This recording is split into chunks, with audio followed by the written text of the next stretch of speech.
दोस्तों, जिंदगी में हम सभी को कभी न कभी ऐसा महसूस होता है कि लोग हमें आगे बढ़ने से रोक रहे हैं, हमारे सपनों को पाने से दूर कर रहे हैं। ऐसे में हमारे पास दो विकल्प होते हैं। या तो हम उनकी बातें सुनकर हार मान लें या फिर अपनी मन की आवाज सुनकर आगे बढ़ें। आज की कहानी एक छोटे मेंढक की है, जिसने न सिर्फ अपने सपनों को पूरा किया बल्कि उन सभी के लिए एक मिसाल कायम की जो अपने लक्ष्य की ओर बढ़ने से डरते हैं। आइए इस प्रेरणादायक कहानी से सीखें कि कैसे हमें अपने रास्ते पर डटे रहना चाहिए, चाहे दुनिया कुछ भी कहे। बहुत समय पहले की बात है। छोटे छोटे मेंढकों का एक समूह था, जिन्होंने एक दिन एक दौड़ का आयोजन किया। दौड़ का लक्ष्य था एक बहुत ऊंचे टॉवर की चोटी पर पहुंचना। इस दौड़ को देखने के लिए एक बड़ी भीड़ जमा हो गई। सभी लोग उत्सुक थे कि छोटे मेंढक कैसे इस कठिन दौड़ को पूरा करेंगे। दौड़ शुरू हुई, लेकिन सच कहें तो भीड़ में किसी को भी यकीन नहीं था कि ये छोटे मेंढक उस ऊंचे टॉवर की चोटी तक पहुंच पाएंगे। लोग तरह तरह की बातें करने लगे।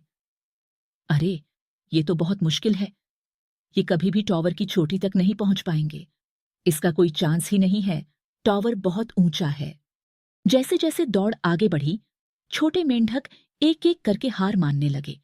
वे थक कर नीचे गिरने लगे, लेकिन उनमें से कुछ मेंढक अभी भी अपनी पूरी ताकत लगाकर चढ़ते जा रहे थे। भीड़ के लोग लगातार चिल्ला रहे थे, ये बहुत मुश्किल है, कोई भी इसे पूरा नहीं कर सकता। धीरे धीरे और भी मेंढक थक गए और हार मान ली। लेकिन एक छोटा मेंढक ऐसा था जो लगातार ऊपर चढ़ता जा रहा था। वह रुकने का नाम नहीं ले रहा था। भीड़ के हतोत्साहित करने वाले शब्द भी उसे रोक नहीं पा रहे थे। अंत में जब बाकी सभी मेंढक हार मान चुके थे, वह छोटा मेंढक अकेला ही टॉवर की चोटी तक पहुंच गया। जब वह चोटी पर पहुंचा तो सभी छोटे मेंढकों ने उससे पूछा कि उसने यह कैसे कर दिखाया। आखिर उसने कैसे इतनी ताकत जुटाई कि वह अकेला ही टॉवर की चोटी तक पहुंच गया।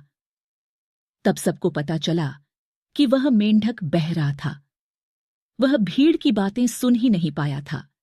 दोस्तों, इस कहानी से हमें यह सीख मिलती है कि जिंदगी में हमें उन लोगों की बातों पर ध्यान नहीं देना चाहिए जो हमें आगे बढ़ने से रोकते हैं। ऐसे लोग जो कहते हैं कि आप यह नहीं कर सकते, आपके सपने बहुत बड़े हैं या आपका लक्ष्य बहुत ऊंचा है, उनकी बातें आपको रोक नहीं सकती अगर आप अपने मन की सुने और अपनी मेहनत पर विश्वास रखें। अपने दिल की आवाज सुने, न कि दुनिया की। दूसरों की नकारात्मक बातों से खुद को दूर रखें।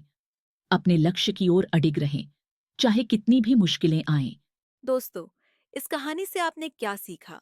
हमें नीचे कमेंट बॉक्स में जरूर बताएं।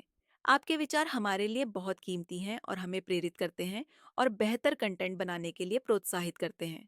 अगर आपको यह कहानी पसंद आई हो तो इस वीडियो को लाइक करें और चैनल को सब्सक्राइब करना न भूलें, ताकि आप और भी ऐसी ही प्रेरणादायक कहानियां सुन सके। फिर मिलते हैं एक नई कहानी के साथ।